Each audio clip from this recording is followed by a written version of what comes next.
ఈ press conference సందర్భంగా కీర్తిశేషులు కారణ జన్ముడు ధృవతార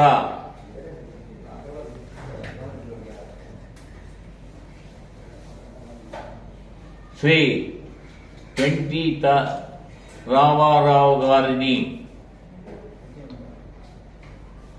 బీసీలు అంతర్జాతీయంగా కూడా ఎక్కడ ఉన్నా సరే ఆయనను మరువరాదని మీ అందరికీ నేను మనవి చేసుకుంటున్నాను. 1987 సంవత్సరంలో ఆ మహానుభావుడు బీసీలకు స్థానిక సంస్థల్లో రాజకీయ రిజర్వేషన్ కల్పించి నాలాంటి బీసీకి నేను ఎక్కడి నుంచినో రాయలసీమ నుంచి ఇక్కడికి ఒక గవర్నమెంట్ మెడికల్ సూపరింటెండెంట్గా ఏరియా హాస్పిటల్కు ఇచ్చేసినాను.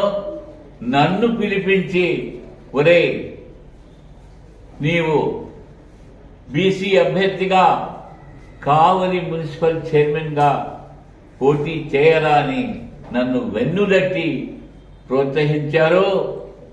ఆ రోజు ఆయన ప్రత్యక్ష ఎన్నిక మున్సిపాలిటీకి నిర్వహించారు. ప్రత్యక్ష ఎన్నికలంటే ఎవరైనా కానీ ఆయన పేరు చెప్పుకొని ఏ పదవినైనా అలంకరించవచ్చునని మీ అందరికీ నేను మనవి చేస్తున్నాను.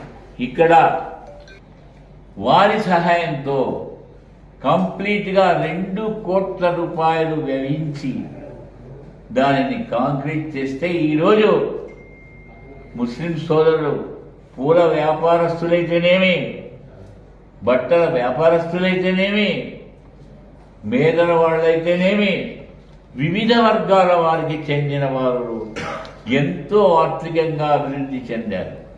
నిజంగా మనందరికీ గర్వకారణం. నందమూరి తారక రామారావు గారు కల్పించిన బీసీలకు 18% రిజర్వేషన్ స్థానిక సంస్థల్లో కల్పించిన అవకాశంతో నేను ఒక బీసీగా రాయలసీమ నుంచి ఇక్కడికి వచ్చిన మున్సిపల్ చైర్మన్గా మీ అందరి దీవెనలతో నేను ఎన్నికై కావలికి నేను ఎంతో సేవలు చేశాను, నిర్మాణాత్మకమైన పనులు చేశాను. ఇప్పుడే మీకు అందరికీ నేను సవివరంగా తెలియజేశాను. సుధాకర్ గారు మీ ముందుకు రాబోతున్నారు. ఆయనకు ఈ నియోజకవర్గాన్ని కనకపట్టణంగా తీర్చిదిద్దే అన్ని అర్హతలు ఆయనకు ఉన్నాయి.